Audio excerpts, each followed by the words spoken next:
그리고 송길란 담임 목사님 말씀 전하십니다.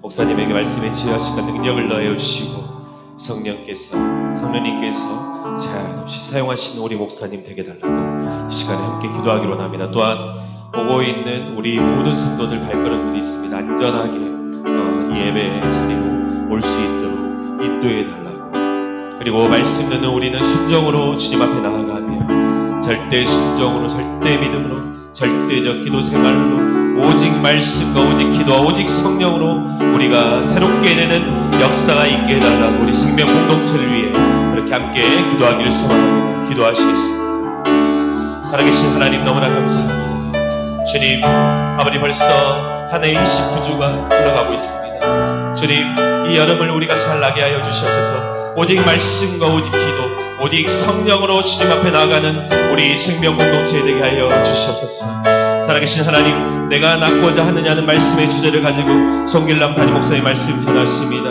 하나님 말씀의 지혜와 능력을 더하여 주시며 아버지에게 성령이 제한 없이 사용하여 주시옵소서. 살아계신 하나님, 오고 있는 발걸음들이 있습니다. 우리 성도들을 지켜주시고 안전하게 이곳으로 인도하여 주시옵소서. 오직 우리의 예배를 받아주시며 오직 말씀과 오직 기도와 오직 성령으로 주님 앞에 나아가는 우리 모든 생명 공동체 될 수 있도록 인도하여 주시옵소서. 살아계신 예수님의 이름으로 기도드렸습니다.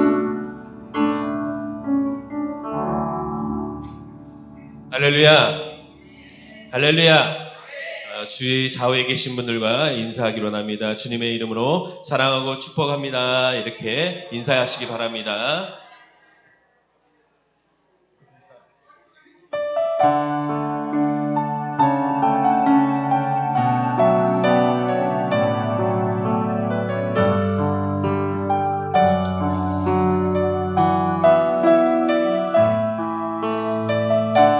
얼마나 감사한지 모르겠습니다. 우리가 얼마나 소중한 존재라는, 우리 성도들이 함께 서로에게 사랑을 주고 우리 주님의 안에서 형제 자매된 우리가 얼마나 감사한지 이 시간 함께 우리가 찬양하기로 합니다.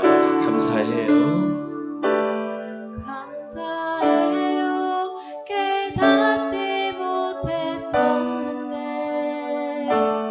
내가 얼마나 소중한 존재라는 걸, 태초부터 지금까지 하나님의 사랑은 항상 날 향하고 있었다는 걸. 고마워요. 그 사랑을 가르쳐준 당신께, 주께서 허락하신 당신께 그리스도의 사랑으로 더욱 섬기며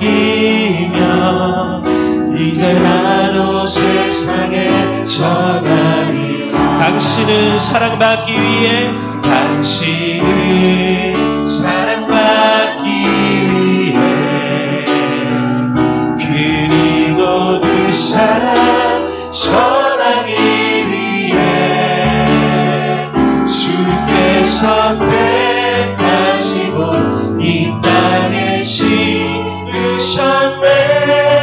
또 하나의 열매를 바라시며, 다시 한번 고백합시다. 감사해요.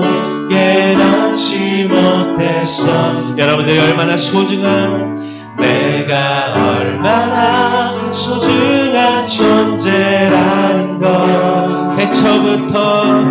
태초부터 지금까지 하나님의 사랑은 항상 날 향하고 여러분들을 향한 하나님의 사랑을 느낄 수 있습니다. 고마워요. 그 사랑을 가르쳐준 당신께, 주께서 허락하신 당신께 그리스도의 사랑을 더욱 섬기며 이제 나도 세상에 전한. 우리 두 손 팔을 넓혀서 당신은 사랑받기 위해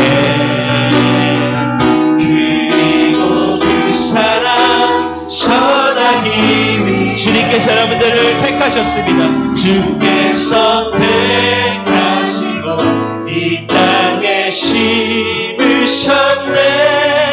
또 하나의 열매를 알아시며 당신은 우리 찬양대 위에 당신은 사랑받기 위해 그리고 그 사랑 전하기 위해 주께서 택하시고 이 땅에 심으셨네. 또 하나의 열매를 우리 성도님들 향해서 당신은 옆에 있는 사람 바라보시면서 그리고 그 사랑 전하기 옆에 있는 사람 바라보시면서 그리고 그 사랑 전하기 위해 주께서 택하시고 이 땅에 심으셨네. 또 하나의 열매를 바라시며 서로를 향해서 박수를 치시고요. 또 우리 주님을 향해서 영광 받는 우리 주님을 향해서 박수 치시기 원합니다.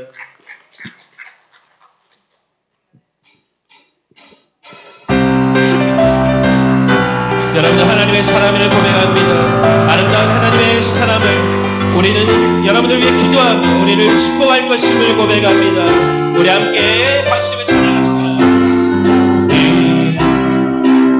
같은 너머는 뻔을 나누고 같이의 둘이 열매처럼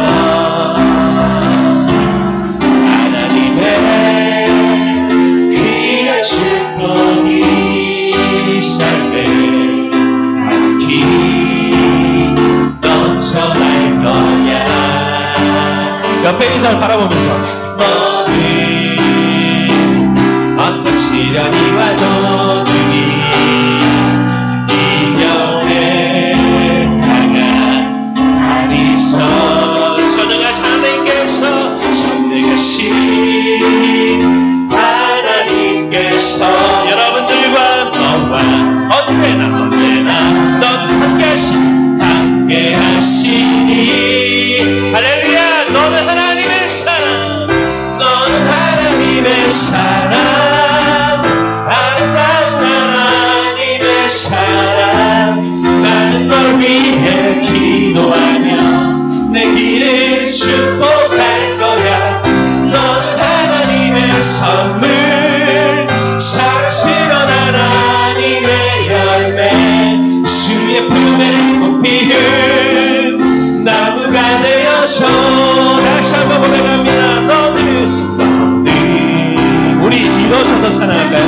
일어서서 나무를 같이 우리 박수면서 우리 열매처럼 하나님의 귀한 축복이 삶의 박수면서 밝히 넘쳐날 거야. 전할 거야. 우리 옆에 분 보면서 너는 어떤 시련이 와도 능히 이겨내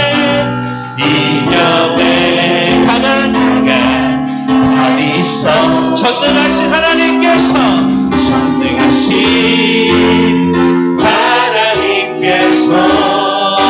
너와 함께 하시니 너는 하나님의 사랑, 너는 하나님의 사랑, 아름다운 하나님의 사랑. 나는 널 위해 기도하며 내 길을 축복할 거야. 너는 하나님의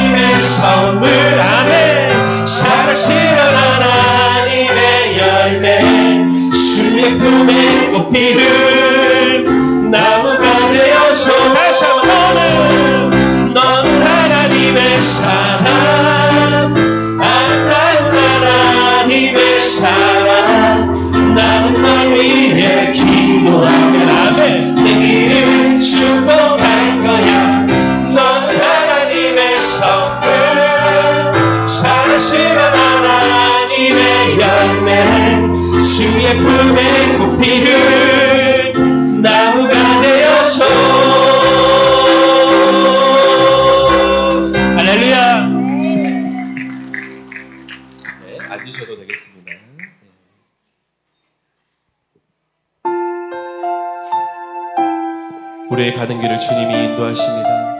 그분은 보이지 않아도 이곳에 계시고 이곳에 임재하심을 고백합니다. 그 주님을 바라보며 함께 찬양하길 소망합니다.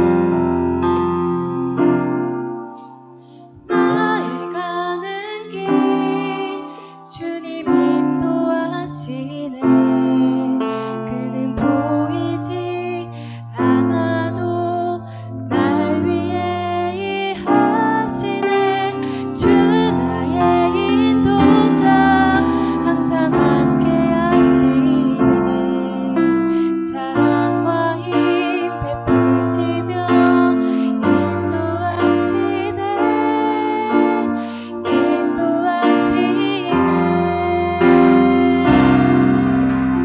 나의 가는 길 주님 인도하시네. 그는 보이지 않아도 날 위해 일하시네. 주 나의 인도자 항상 함께 하시네. 사랑과 힘 베푸시며 인도하시네.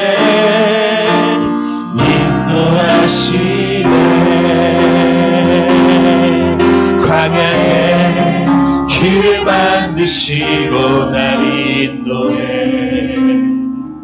사막에 가 만드신 것 보라. 하늘과 땅 편에도 주의 말씀 영원히 내 삶 속에 대리를 행하리. 나의 가는 길 주님 인도하시네.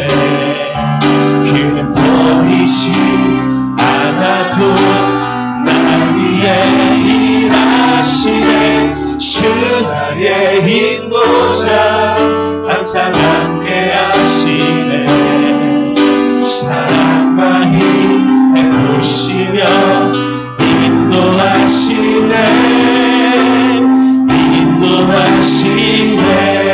다시 한번 고백하면 나의 가는 길 주님 인도하시네. 아멘. 그는 보이지 않아도 날 위해 주님 우리를 인도하시니. 주 나의 인도자 항상 함께 하시네. 사랑과 힘 베푸시며 인도하시네. 우리 다시 한번 고백하는 나의 가는 길 주님 인도하시네. 그는 보이지 않아도 날 위해 일하시네. 주 나의 인도자 항상 함께 하시네.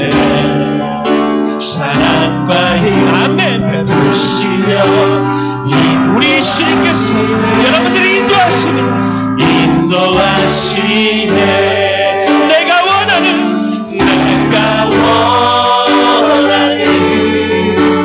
한 가지 주님의 기쁨이 되는 것. 내가 원하는 한 가지 내가 원하는 한 가지 주님의 기쁨이 돼. 우리 다시 한번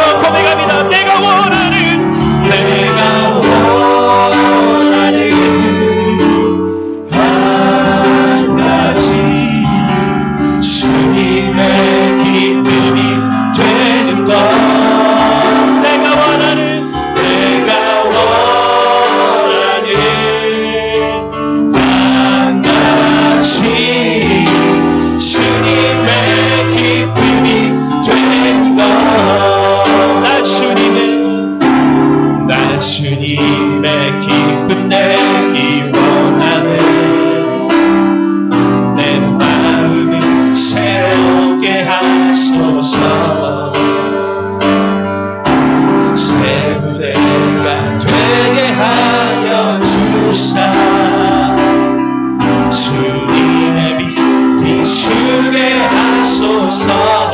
겸손히 내 마음 드립니다. 겸손히 내 마음 드립니다.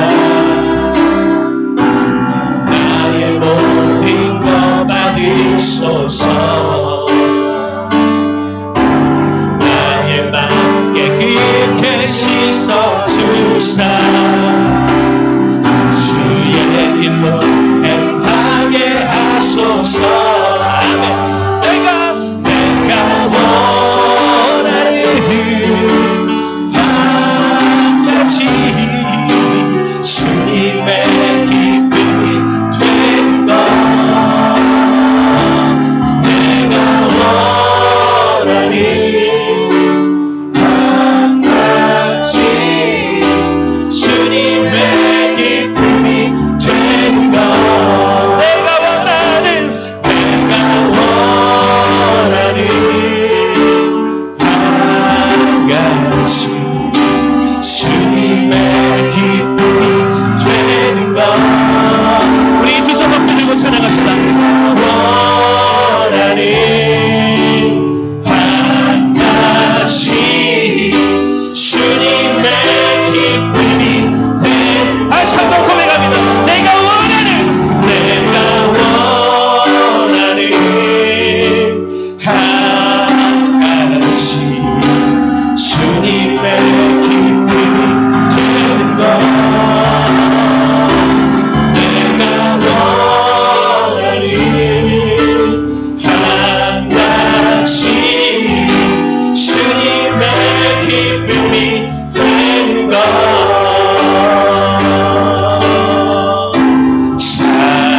살아계신 주 우리 일어서서 함께 찬양합시다. 나의 참된 소망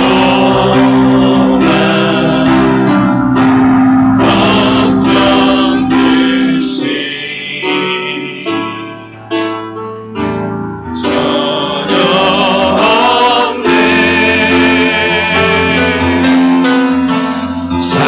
사랑의 주내 갈 길을 인도하니 내 모든 삶의 기쁨 내 모든 삶의 기쁨 늘주만. 다시 한 번 더 선포하면서 다같이 살아계신 하나님, 살아계신 주 나의 참된 소망 걱정 근심 아멘. 전혀 없네 전혀 없네. 사랑의 주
아멘.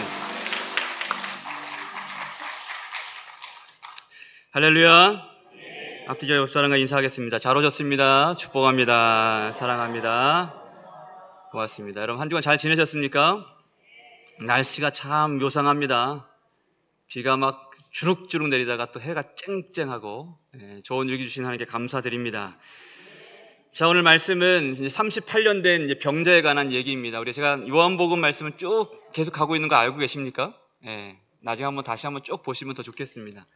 38년 된 병자와 예수님과의 만남의 이야기, 아주 유명한 이 말씀의 내용을 함께 다룰 텐데, 본문의 말씀은 이렇게 시작을 합니다. 1절 말씀 보시면, 그 후에 유대인의 명절이 되어 예수께서 예루살렘에 올라가시니라 라고 말씀합니다. 여기서 명절이라는 것은 이스라엘에게는 3대 명절이 있었거든요. 아주 중요한 명절. 이때만큼은 모든 유대인들이 성전을 찾았습니다. 6월절, 77절, 초막절, 이게 3대 명절인데 아마 이 중에 한 명절을 얘기하는 걸 거예요. 이 명절에는 이제 성인 남자들, 만 몇 세 이상 된 성인 남자들은 다 하나님 앞에 얼굴을 보여야만 했습니다. 때문에 지금 이 상황이 어떤 상황이냐? 수많은 군중들이, 예루살렘은 상당히 고지대에 있거든요. 그러니까 예루살렘하고 예를 들면 여러분 잘 아시는 여리고, 요게 그 고저 차이가 제가 알기로는 거의 1km 이상 차이가 납니다. 상당히 높이 있는 곳에 예루살렘이 있어요. 거기로 다 이제 순례자들이 올라가기 시작하는 거죠. 이제 저기 흩어진 디아스포라들이, 여기저기 있던 사람들이 먼 길을 이제 짐을 메고 이제 하나님께 얼굴을 보이기 위해서 올라가고 있는 겁니다. 아마 그 가운데 예수님도 이제 또 제자들도 함께 있었어요. 함께 있었는데 오늘 말씀 보면 예수님께서 이제 성전에 거의 다다랐을 때에 또 어디론가로 향하십니다. 요한복음은 그런 내용이 많은 것 같아요. 예수님이 갑자기 사마리아 어디로 들어가시더라, 이런 내용이 있고, 오늘은 또 어디론가 들어가시는데 어디예요? 베데스다라는 곳에 들어갑니다. 2절 말씀 같이 한번 읽어볼까요? 2절입니다. 같이요. 시작. 예루살렘에 있는 양분 곁에 시브리 말로 베데스다라 하는 못이 있는데 거기 행각 5이 있고. 아멘. 어딜 들으셔요? 베데스다. 성경 공부하듯이 잘 들어보시기 바랍니다. 베데스다라는 곳은 이 이름 자체가 어떤 의미냐면 자비의 집이라는 의미가 있어요. 자비의 집 또는 긍휼의 집. 우리 교회와 같죠? 교회. 자비가 많고 긍휼이 많고 사랑이 넘치는 곳. 우리 교회가 그런 곳인 줄 믿습니다. 은혜의 집, 사랑의 집, 이게 바로 이 베데스다라는 지명의 이름입니다. 근데 그러면 그 지명대로 그것이 정말 화기애애하고 은혜가 넘치고 막 그럴까? 제가 예전에 대만에 한번 간 적이 있거든요. 20살 땐가 21살 땐가 대만 선교를 갔는데 어느 지역을 갔더니 한 부족장이, 제가 간 시기로부터 한 20년 전에 한 부족장이 예수를 믿는 바람에 모든 부족민들이 다 예수를 믿게 된. 그러니까 대만이 기독교율이 2%가 채 안 되는데 그 마을은 99%가 다 예수를 믿는 사람들입니다. 그 마을에 갔더니 뭔가 화기애애하고 뭔가 따뜻하고 뭔가 영적으로 아늑하고 푸근한 느낌이 있는 거 있잖아요. 여러분들 교회도 그렇잖아요. 은혜가 있는 교회는 가면 앉기만 해도 그냥 마음이 확 풀어지고 녹아지잖아요. 우리 교회가 그렇지 않아요. 아멘을 크게 안 하시면 우리 교회가 그런 교회입니다. 정말 그런 은혜가 있어요. 근데 반대로 마조라는 여신을 섬기는 마을이 또 있었어요. 바로 앞에. 거길 갔더니 희한하게, 이 사람 영적인 동물이잖아요. 뭔가 음산하고 뭔가 이런 느낌이 막 있는 거예요. 거기는 완전 여기랑 대비된. 여기는 이름 자체도 평화마을. 여기는 다른 이름이었는데 하여튼 그런 느낌을 제가 아직도 기억이 납니다. 이 베데스다라는 곳은 어떻게 보면은 이 평화마을과 같은 그런 곳의 이름이란 말이에요. 그런데 여기 있는 상황은 전혀 그렇지 않았습니다. 오히려 그 이름과 정반대로 이름은 평화마을, 자비의 집, 긍휼의 집, 사랑의 집인데 전혀 그렇지 않고 오히려 잔인함과 비천함이, 아주 비참함이 가득한 곳이 바로 이 베데스다였어요. 그곳에 어떤 사람들이 있었을까? 한번 말씀 봤으면 좋겠는데 3절입니다. 같이 읽겠습니다. 시작. 그 안에 많은 병자, 맹인, 다리 저는 사람, 혈기 많은 사람들이 누워 물의 움직임을 기다리니. 아멘. 베데스다라는 이름의 그 병원들도 많이 있어요. 아마 이 말씀의 내용 때문에 그런 것 같아요. 이 베데스다라는 곳에 이 사랑이 넘치고 뭔가 자비가 넘치고 이런 곳인데 거기에 많은 병자들이 있었다고 합니다. 맹인, 또 다리 저는 사람, 혈기 많은 사람. 뭐 혈기 많은 사람은 정확히 어떤 건지 모르겠지만 뭐 중풍이라든지 어떤 질병, 어떤 신경성 질병들 때문에 몸이 말라버리는 그런 질병일 거예요. 근데 맹인, 다리 저는 사람, 혈기 많은 사람, 하나같이 어떤 상태의 사람들이에요? 쉽게 치료가 될 수 없는 사람들. 그러니까 어떤 불치의 병을 앓고 있었던 사람들이 그곳에 있었다는 거예요. 그러니까 인간적인 치료의 방법은 더 이상 기대할 수 없고 더 이상 그 어떤 소망도 걸 수 없는 그 다음의 삶이 잘 보이지 않는 사람들, 그런 사람들만 여기 가득 있었던 겁니다. 괴롭고 슬프고 고통만 가득한 곳, 그곳이 바로 이 베데스다였어요. 그런데 그들이 어떤 상태에 있었다고 얘기를 하나요? 오늘 말씀 보면 누워 있었다고 그래요. 이 누워가라는 말이 미완료 시제입니다. 그러니까 언제부터인지 모르는데 그때부터 지금까지 계속 누워있는 상태라는 거예요. 병도 심각하지만 아주 오랫동안 무언가를 기다리고 있는 것처럼 그곳에 그냥 누워 있었다고 얘기를 합니다.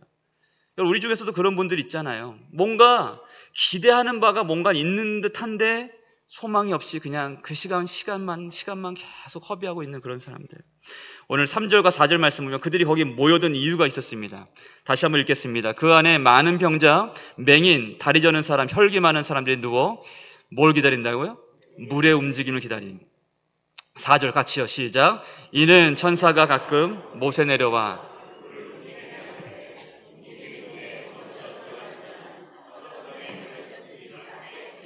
아멘.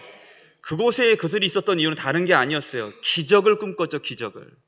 저희 아버지도 이제 제가 초등학교 6학년 때 이제 중풍으로 이제 3번째인가 쓰러졌을 때, 그때부터는 이제 이게 회복이 안 됐어요.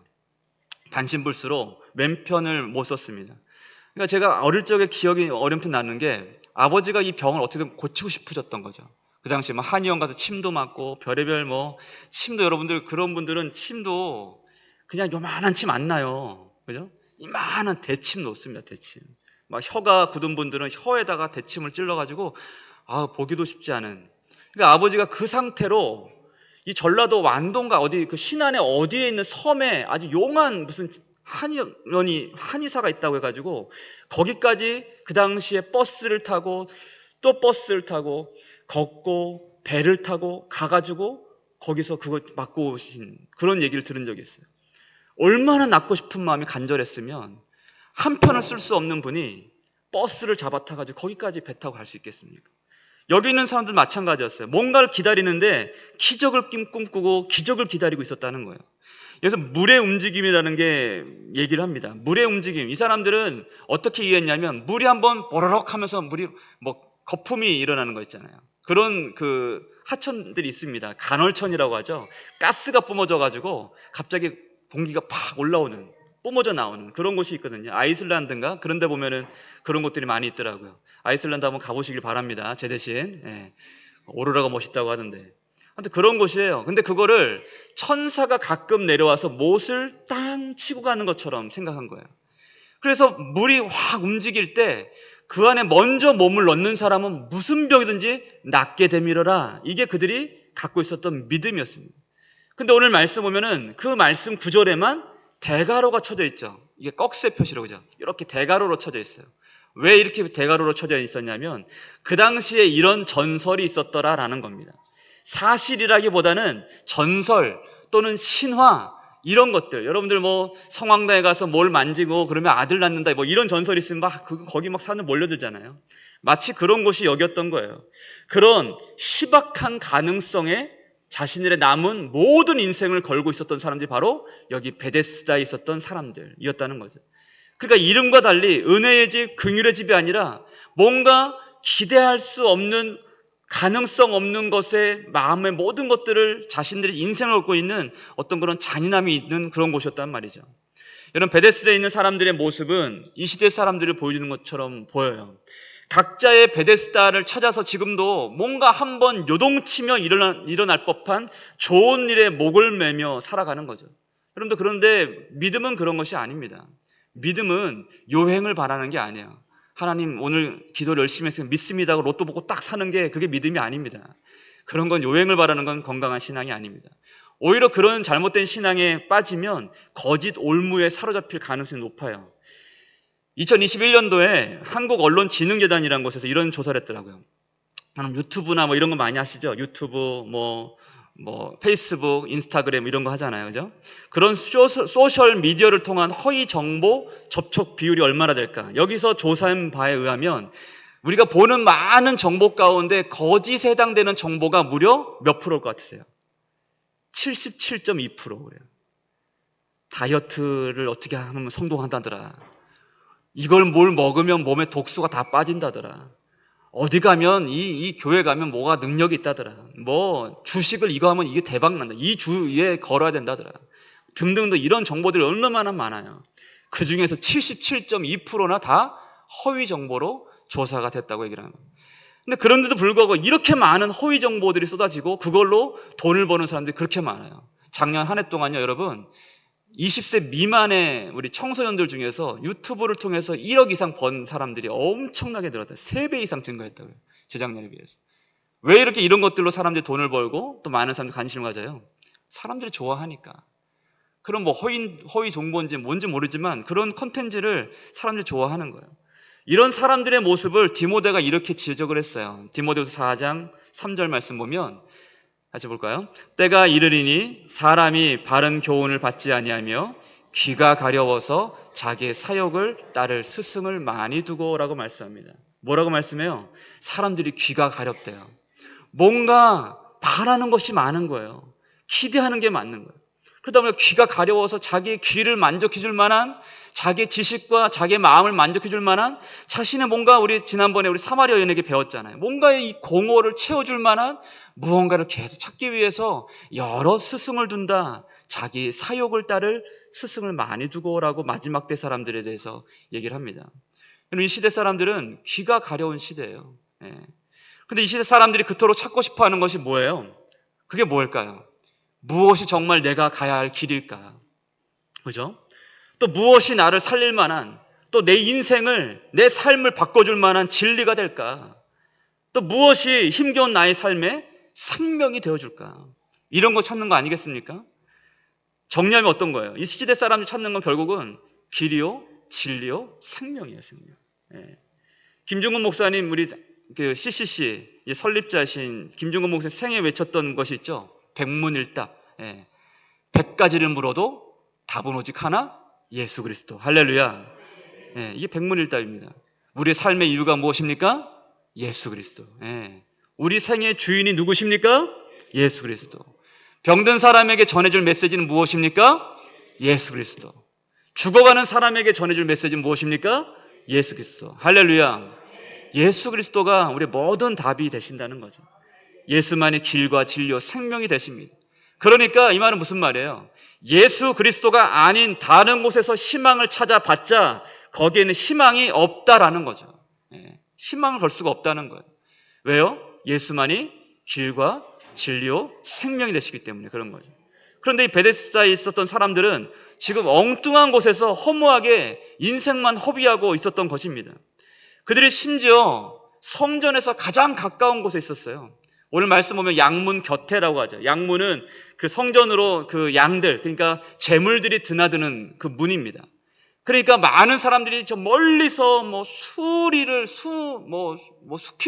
걸어가지고 수많은 디아스포라들이 성전으로 올라갈 때 그들은 성전 가장 가까운 곳에 있었음에도 불구하고 성전에 갈 생각하지 못하고 거기서 세월을 곱씹고 있었다는 거죠. 혹시라도 하는 거짓 희망에 가망성 없는 가능성에 목을 메고 살았던 거죠. 여러분 예수 그리스도만이 길과 진리와 생명 되심을 믿으시길 바랍니다. 그렇기 때문에 예수를 믿고 돌아가지 않고 예수 그리스도께 직진하는 신앙이 돼야 된다는 거예요. 다른 것을 통하지 않고 오직 예수를 통해서만 하나님을 만나고 하나님 놀라운 위대하심을 체험할 수 있기 때문에 그런 것입니다. 할렐루야. 이런 믿음을 사시길 바랍니다. 예수님께서 그곳에 가신 것은 그들 중에 한 사람을 또 보기 위함이었습니다. 바로 38년 된 병자죠. 5절 말씀 보시면 거기 38배 된 병자가 있더라 라고 말씀합니다. 38년이라는 이 숫자만 들어도 우리는 그가 얼마나 오랜 세월 동안 고통과 또 신음하며 살았을지를 우리는 짐작해 볼 수 있어요. 여러분, 작은 병에 걸려서 2, 3년만 지나도 사람이 정말 힘듭니다. 긴 병에 효자가 없다는 말까지 있잖아요. 여러분, 이 병은 참 힘든 일이에요. 근데 어떤 병에 걸렸는지 모르겠지만 이 중한 병에 걸렸는데 자신의 자력으로 회복될 수 없는 이 병에 걸린 채 38년이라는 시간을 보낸 사람이에요. 그리고 당시에는 그런 아주 중한 병에 걸렸던 사람들을 죄인 취급하던 시대였습니다. 부모가 잘못했든 이 사람이 잘못했든 뭔가 죄가 있으니까 저런 병에 걸렸지 라고 하던 시대가 바로 이런 그 당시의 시대였어요. 때문에 그는 사회적으로도 완전히 단절된 채 살 수밖에 없었던 외로운 인생을 살았을 거란 말이죠. 그런데 그런 그를 예수님께서 보셨습니다. 우리 6절 말씀 같이 볼까요? 6절입니다. 같이요. 시작. 예수께서 그 누운 것을 보시고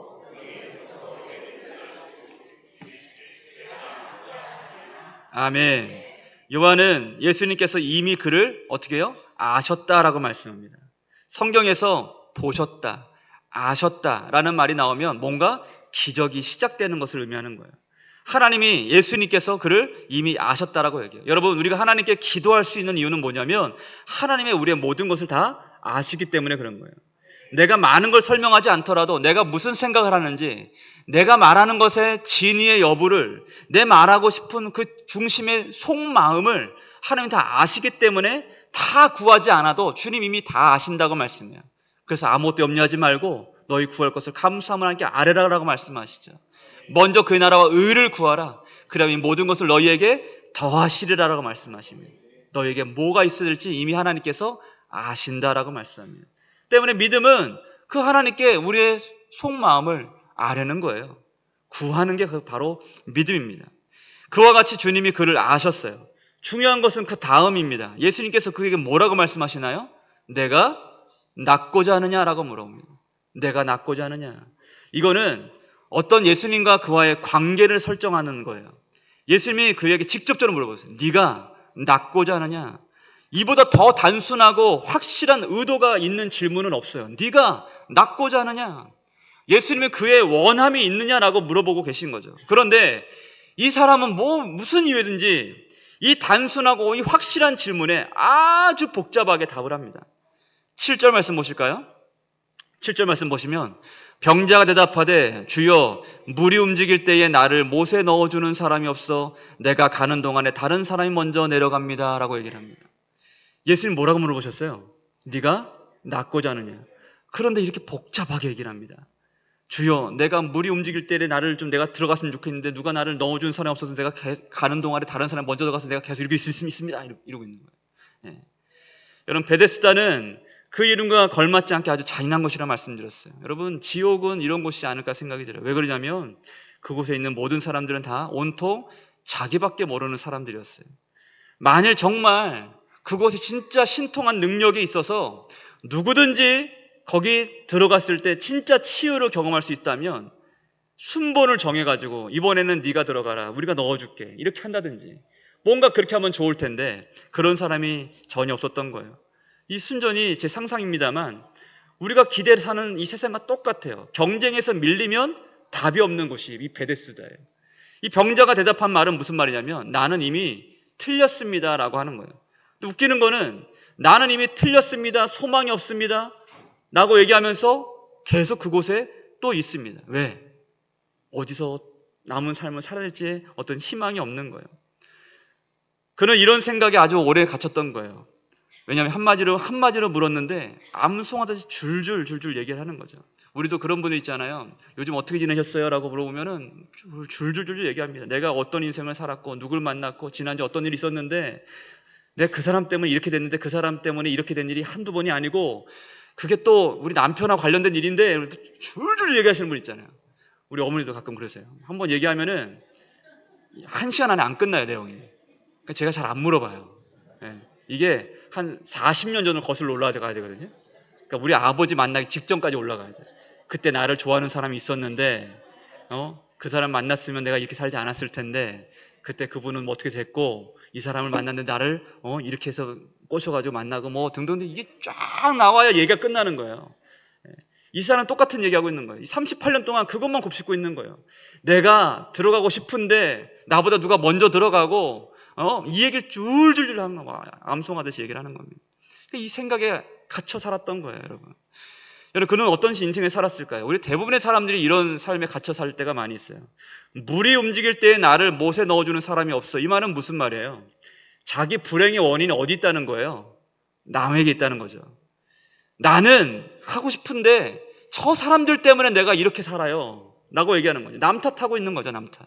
그죠? 또 물이 움직일 때 또 뭐라고 그래요? 그 다음에 내가 가는 동안에 다른 사람이 먼저 내려갑니다 라고 얘기하는 건 무슨 말이에요? 다른 사람들과 경쟁해서 내가 계속 밀린다고 얘기하는 거예요.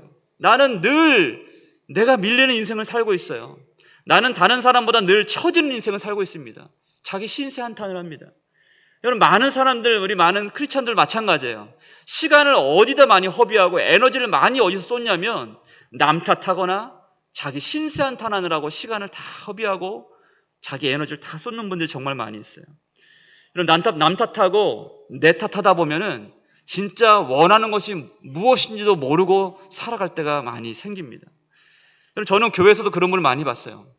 이런저런 영적 질병에 이 잘못된 이 병적인 이 생각들에 갇혀가지고 자기가 진짜 뭘 원하는지도 모르고 사는 분들이 참 많이 있어요. 그리고 신방을 하고 이런 얘기를 1시간, 2시간 얘기 듣고 기도 제목이 뭡니까? 라고 물어보면은 기도 제목이 뭔지가 명확하지가 않아요. 진짜 자기 안에서 원하는 게 분명하지가 않은 거예요. 여러분, 지난번에도 말씀드렸죠.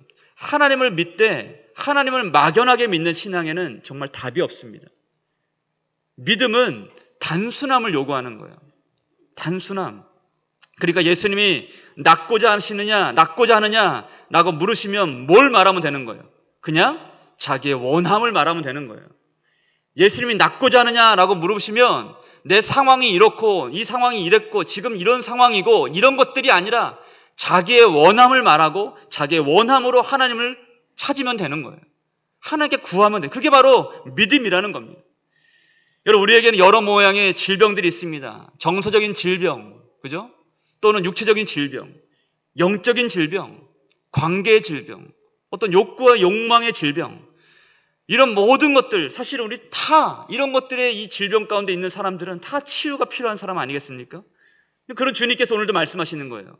네가 낫고자 하느냐, 낫고자 하느냐. 누가 나음을 입게 될까요? 먼저는 하나님께서 사랑하시고 긍휼히 여기는 사람이 나음을 입겠죠. 근데 그러나 하나님께서 원하시는 믿음 뭐예요? 그의 원함을 하나님께 말할 수 있을 때 그게 진짜 역사가 되고 기적이 되는 믿음이 될 수 있다는 겁니다. 할렐루야. 제가 이제 청년 시절에 군대를 이제 전역하고 나서 이제 교회에 돌아왔는데 뭔가 삶이 계속 꼬여만 갔어요. 관계도 막 망가지고 막 여러 가지 많이 힘들었습니다. 그런데 그런 중간에 또 수련회 갔다가 청년들하고 게임을 하다가 발을 크게 다쳤어요. 그래서 인대가 7군데인가가 다쳐가지고 깁스를 한 달 이상 한 적이 있습니다. 그리고 나서 이제 교회에서 가는 이제 수련회를 갔는데 뭔가 계속 서러움이 밀려오는 거예요. 뭔가 나는 이렇게 뒤처지는 것 같고, 저는 군대를 또 늦게 갔다 왔기 때문에 26에 갔다가 전역하니까 28살인 거예요. 그리고 대학을 졸업하려니 대학은 또 가고 싶지가 않고, 신학을 계속 해야 되나? 어떻게 살아? 이런 고민도 많고, 그런 중간에 교회에서도 왠지 무슨 이유든지 교회에서 막 갈등이 생겨가지고 저하고 막 관계가 다 문제가 생기고, 거기다 발도 다치고, 그러고 나서 어느 순간 마지막 날 집회를 하고 마지막 말씀 끝나고 기도 끝나고 이제 집에 가면 되는데, 집에 갈 때쯤 마음에 서러움에 복받쳐져 갑자기 자리를 못 뜨겠고 그냥 울컥해가지고 한참을 울었어요. 한참을 울다 보니까 서러워가지고 하나님께 막 뭐라고 했습니다. 하나님, 아무리 제가 싫어도, 아무리 제가 미워도 좀 숨은 쉬게 해주시면서 저한테 좀 저를 몰아붙이셔야죠. 왜 이렇게 저렇게 못 살게 구세요? 저한테 좀 관심 좀 안 가지시면 안 되겠어요? 저 그래, 요나가 그렇게 요나인가요? 욥이 그랬죠, 욥이. 하나님, 제가 뭐라고 이 버러지 같은 지를 같은 저한테 이렇게 관심을 둬가지고 저렇게 괴롭힙니까? 요나가 그렇게 얘기하잖아요. 제가 똑같았어요. 하나님, 저한테 좀 관심 좀 끊으면 안 될까요? 제가 원하는 삶 살게요. 꼭 신학교 가야 그게 인생입니까?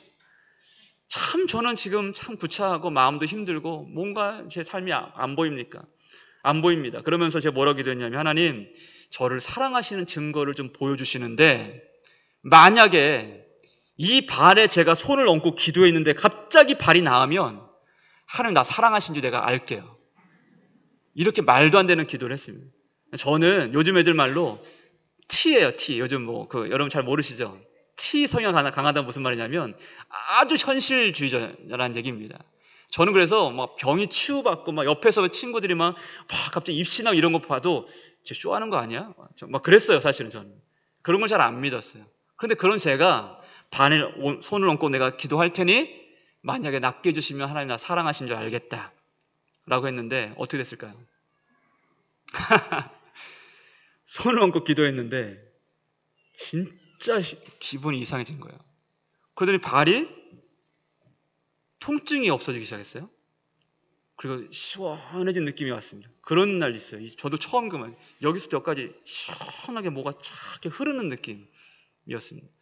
그러고 나서 기분이 좋아지더라고요. 그래서 제가 이제 그때부터 일어났어요. 일어나서 어떻게 했을까요? 제가 T라고 그랬죠. 저는 되게 고지식하거든요. 그 아픈 다리로, 통증 때문에 잠 못 자는 그 다리로 제 점프를 한 2m 점프를 해가지고 통증이 없는 거예요. 그 이후로 병원을 다시는 간 적이 없습니다. 7개 인대가 다쳤는데 그때 제가 느꼈어요. 하나님이 이렇게도 숨쉬게 해주시는구나. 제가 뭘 얘기했죠? 원함을 말씀드렸더니 하나님께서 원함에 대해서 응답해 주셨다는 거죠.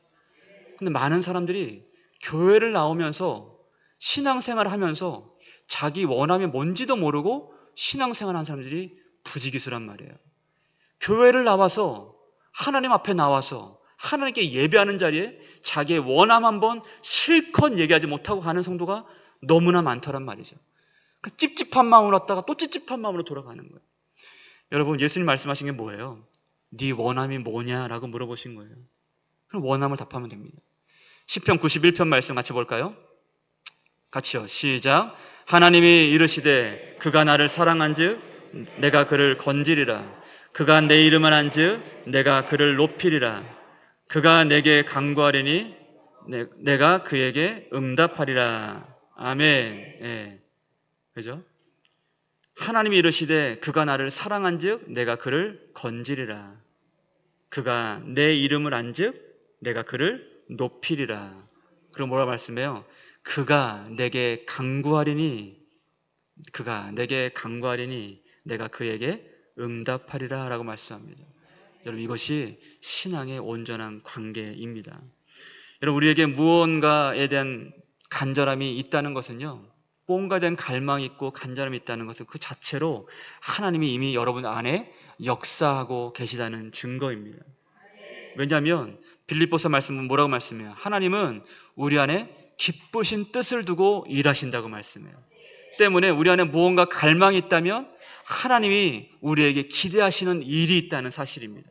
그래서 여러분, 하나님이 정말 사랑하시고 하나님 인도하신 분들은 말씀을 들을 때에도 다른 사람들은 다 졸더라도 어떤 사람은 별거 아닌 말씀에도 눈이 탁 뜨여져가지고 말씀이 들리기 시작하고 내 마음껏 말씀이 계속 메아리칠 때가 있어요. 그럼 무슨 말일까요? 하나님이 여러분들 가운데 역사하기 시작하신다는 겁니다. 이 역사가 일어나기 시작하는데 이 갈망을 통해서 일어나기 시작한다는 거예요. 뭔가 하나님을 찾게 만들고 하나님을 기대하게 만들고 말씀을 읽고 싶어지고 설교를 듣고 싶어지고 예배에 참석하고 싶어지고 수련회에 가고 싶어지고 이런 놀라운 순간순간의 과정들을 통해서 하나님이 여러분들과 작정하신 그 놀라운 기뻐하신 일을 이루신다는 사실입니다. 할렐루야. 여러분, 이 원함을 붙드셔야 됩니다. 이제 예수님께서 그의 말을 들으시고 이제 이렇게 명령하십니다. 8절과 9절 같이 한번 읽겠습니다. 같이요. 시작.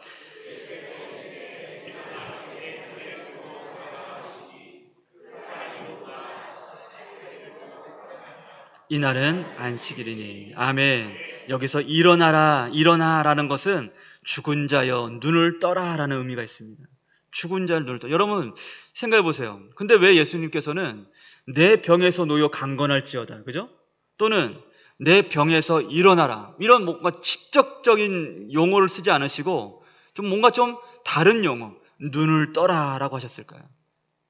여러분, 제가 힘들어 보니까요, 정말 절망하고 고통과 고난이 있을 때 가장 먼저 하나님의 사랑과 하나님의 은혜를 보는 눈이 닫히더라고요. 은혜를 보지 못하게 만들어요. 그래서 절망하게 되는 겁니다. 예수님께서 눈을 떠라라고 명령하신 이유가 뭐예요? 그 절망에 감긴 눈을 다시 뜨고 주님의 원하심을 보기 시작할 때 진정한 치유가 일어날 수 있다는 겁니다. 우리가 제대로 구하지 못하고 치유의 역사, 구원의 역사를 경험하지 못하는 이유는 하나님의 은혜를 보는 눈이 우리의 눈이 감겼기 때문에 그런 거예요. 그래서 예수님께서는 그 눈을 떠라라고 말씀하시는 거죠. 결국 이 38년 된 병자에게 예수님께서 명령하신 것은 이제 눈을 떠서 나의 은혜를 봐라라고 말씀하는 겁니다. 여러분, 은혜를 보시길 바랍니다. 이 은혜가 뭐예요? 이 은혜가 바로 주님의 원하심이에요. 주님이 원하시는 건 뭐예요? 우리가 낫는 거예요. 우리가 질병에서 고침받는 겁니다. 여러 고통에서, 슬픔에서 우리가 다시 일어나는 겁니다. 우리가 회복되는 겁니다. 죽음에서, 사망에서 우리가 다시 구원받는 것. 이것이 바로 우리 주님이 우리에게 원하시는 것인 줄로 믿으시길 바랍니다. 사랑하는 성도 여러분, 예수님은 우리가 낫고 구원받아 예수의 사랑 안에서 제대로 된 인생을 살기를 원하십니다. 남 탓하고 신세한 탓에도 답은 절대 나오지 않아요. 그런다고 속이 편할 리가 없습니다. 그러나 우리의 눈을 떠서 믿음의 주요 우리를 온전케 하시는 예수 그리스도를 힘써 바라본다면 지금의 모든 멍에에서 해방되고 진정한 자유와 소망을 가지게 될 것입니다. 예수님은 우리의 좋은 친구가 되십니다. 예수님을 구하시길 바랍니다. 원함을 말씀드리길 바랍니다. 그렇게 예수님을 찾고 우리의 원함을 내어 드릴 때에 주님께서 우리 가운데 원하시는 기뻐하신 뜻이 이루어지고 놀라운 치유 역사, 변화 역사, 회복의 역사가 있게 될 줄로 믿습니다. 아멘. 주님, 우리가 낫고 싶습니다. 날마다 간구하시고 주를 가까이 하시는 저와 여러분 되시길 주님의 이름으로 축복합니다. 지금은 우리 구주 예수 그리스도의 은혜와 하나님의 사랑하심과 성령님의 교통하심이 날마다 주님을 갈망하며 온전한 믿음으로 주를 기쁘시게 하며 주의 기쁘신 뜻이 우리 삶 가운데 이루어지길 소망하며 간절히 바라는 모든 성도들, 이들의 가정과 범사 위에, 이들의 머리 위에, 이들의 인생 가운데 지금부터 영원토록 함께 있을지어다. 아멘.